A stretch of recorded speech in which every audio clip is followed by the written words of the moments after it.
ജമ്മു കാശ്മീരിലെ അനന്ത്നാഗ് ജില്ലയിലെ CRPF ക്യാമ്പിൽ പുള്ളിപ്പുലി അക്രമത്തിൽ സൈനികന് പരിക്കേറ്റു. പുലിയുടെ അക്രമത്തിൽ പരിക്കേറ്റ ഹെഡ് കോൺസ്റ്റബിൾ കമലേശ്വർ കുമാറിന് പ്രഥമ ശുശ്രൂഷ നൽകി വിട്ടയച്ചു. ജമ്മു കാശ്മീരിലെ അനന്ത്നാഗ് ജില്ലയിലെ CPRF ക്യാമ്പിൽ പുള്ളിപ്പുലി ആക്രമണത്തിൽ ഒരു സൈനികന് പരിക്കേറ്റു. ജില്ലയിലെ കപ്രാൻ CPRF ക്യാമ്പിലാണ് സംഭവം. പുലിയുടെ ആക്രമണത്തിൽ ഹെഡ് കോൺസ്റ്റബിൾ കമലേഷ് കുമാറിനാണ് പരിക്കേറ്റത്.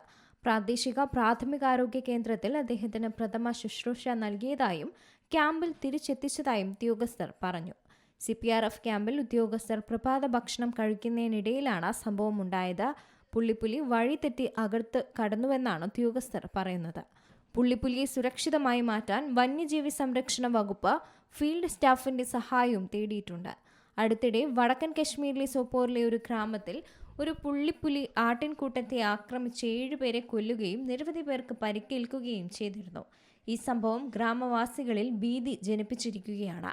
കൂടുതൽ നാശനഷ്ടങ്ങൾ വരുത്തുന്നതിന് മുമ്പ് പുള്ളിപ്പുലിയെ പിടികൂടാൻ ടീമുകളെ വിന്യസിക്കാനും കൂടുകൾ സ്ഥാപിക്കാനും വന്യജീവി വകുപ്പിനോട് അഭ്യർത്ഥിച്ചിരിക്കുകയാണ്. വന്യജീവി വകുപ്പിൽ നിന്നുള്ള ഒരു സംഘം വന്യജീവികളെ കണ്ടെത്താനും പിടികൂടാനും വേട്ട ആരംഭിച്ചിരിക്കുകയാണ്. National desk, C Malayalam news. ഏറ്റവും പുതിയ വാർത്തകളും വിശേഷങ്ങളും വിരൽത്തുമ്പിലറിയാൻ സി മലയാളം ന്യൂസ് എല്ലാ ഡിജിറ്റൽ പ്ലാറ്റ്ഫോമുകളിലും ലഭ്യം.